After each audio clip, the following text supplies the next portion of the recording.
Hello sir, good day. I am Question C. Bacchus and I'm going to explain problem number 7 of chapter 3 exam. That is all about the force in dielectric slab.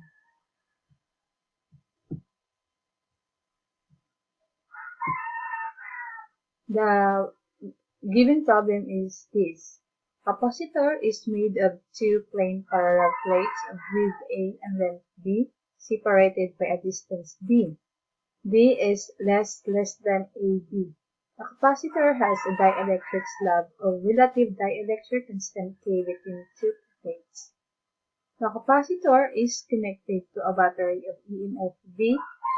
The dielectric slab is partially pulled out of the plate such that only a length x of the dielectric remains between the plates.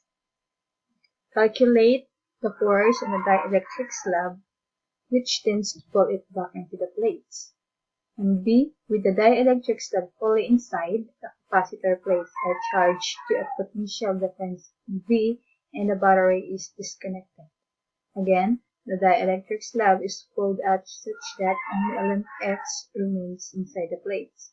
Calculate the force on the dielectric slab, which tends to pull it back into the plates. Neglect edge effects in both A and B. To fully understand the given problem, we need to have a drawing for this. So, as we can see in this picture, there is a capacitor.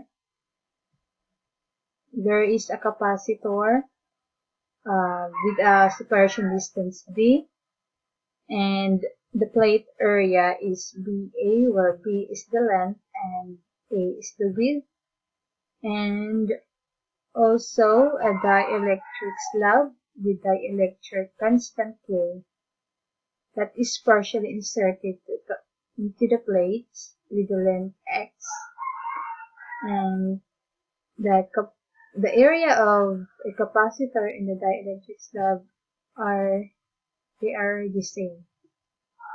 So, and here we can see if this plate is positively charged and this is negatively charged, there will be some band of charges appear in the dielectric slab, which are opposite to the plates. So it means that since this plate is positively charged, there will be a negatively charged here, the upper edge of the dielectric slab, and there will be also a positively charged here, the bottom edge of the dielectric slab. And due to the opposite charges, the plates will experience an inward force. So this force is this is what we're going to solve. What would be the force of the dielectric slab when the capacitor is connected to a battery, and what would be the force of the dielectric slab when the battery is disconnected to a capacitor? Now let's solve first the letter A. What is the force when the capacitor is connected to a battery? As you can see in this picture, the capacitor is connected to a potential difference V, and the capacitor has a separation distance D, and the plate area is BA, and have the dielectric slab with dielectric constant, and that is inserted into the plates, partially inserted with the length X. So in order to find the force of the electric slab, this is the process in order to find the force. Work of battery plus work of external equals the differentiation of potential energy plus heat. Here, heat will not be generated because V across capacitor is same as battery. So battery the work of battery is V times the dq minus f dx equals 1/2 dc squared, because the work of external is negative f dx and the du or the differentiation of potential energy is 1/2 dc squared. So to simplify the dq, so q is equal to cv. So v times v is equals v squared. So copy and this minus f dx is copy. Just copy those two. So f dx is equal to 1/2 is dc v squared.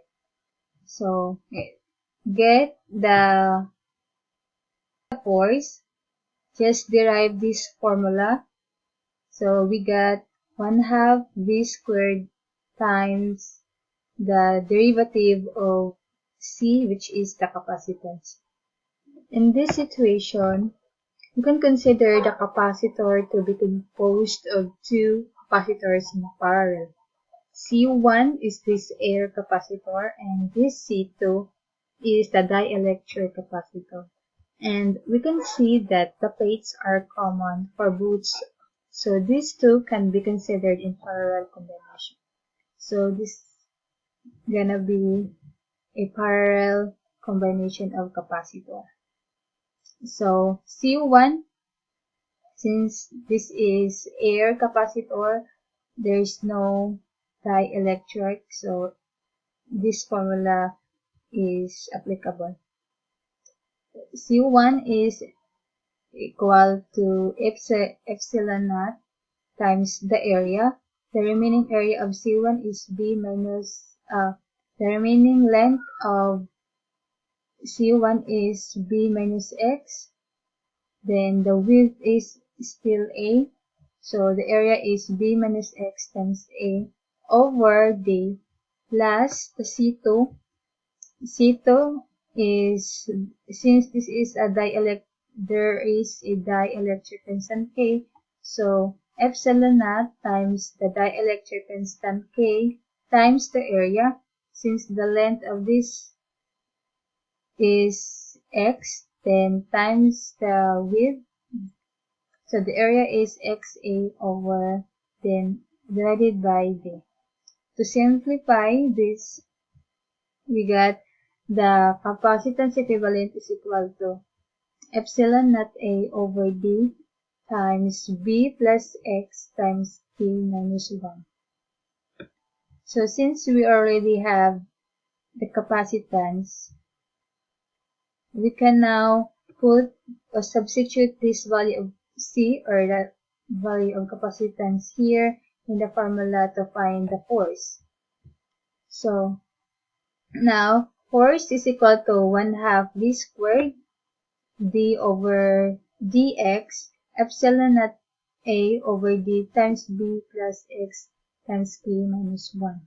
This is the value of C or the C equivalent. And now the differentiation is in terms of X, so the epsilon naught A and D that is not included for that differentiation. So it is equal to epsilon naught V squared A over 2D times the derivative D over dx of B plus X K minus 1. So the force now is equal to epsilon naught V squared A over 2D times K minus 1. Because B it will be 0 and X, so the remaining value here is only K minus 1. So that is why K minus 1 here. So the final answer of this case, where the capacitor is connected to a battery, is the force is equal to epsilon naught V squared A over 2D times K minus 1.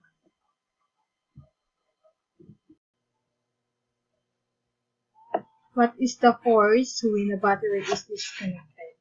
In this case, when the battery is disconnected from being connected, the capacitor is now charged. The charges on the plates remain the same. It doesn't change. So here, the charge is constant. And we can use the equivalent capacitance of the previous case to get the stored energy and also to get the force. So here the Q is constant and the capacitance is also the same since the charge does not change, so the capacitance is also the same. So the option is this one. So the stored energy is now here when the battery is disconnected, our potential energy is equal to charge squared U squared over 2C. Because not like from the previous one, we used to have CV squared because V is always constant maintained by the battery. That is from the previous part. So if Q is our constant here, we can get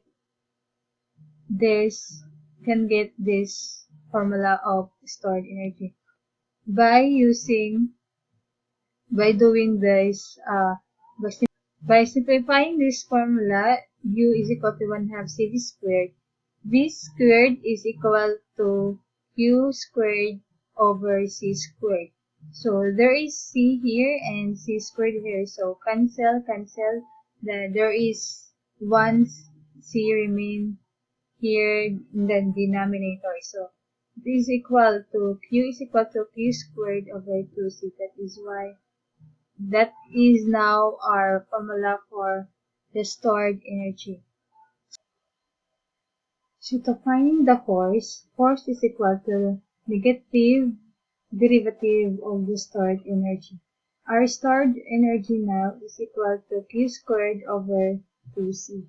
So charge or the Q, our Q here is not part of our differentiation, so we put it first here before the differentiation. So, and the C here, which is the capacitance, we used the value of capacitance in the previous part, which is equal to epsilon naught A over D times B plus xk minus 1. So we substitute it here. So it is now equal to negative Q squared derivative of 1 over 2 times epsilon naught A over D times B plus x times k minus 1.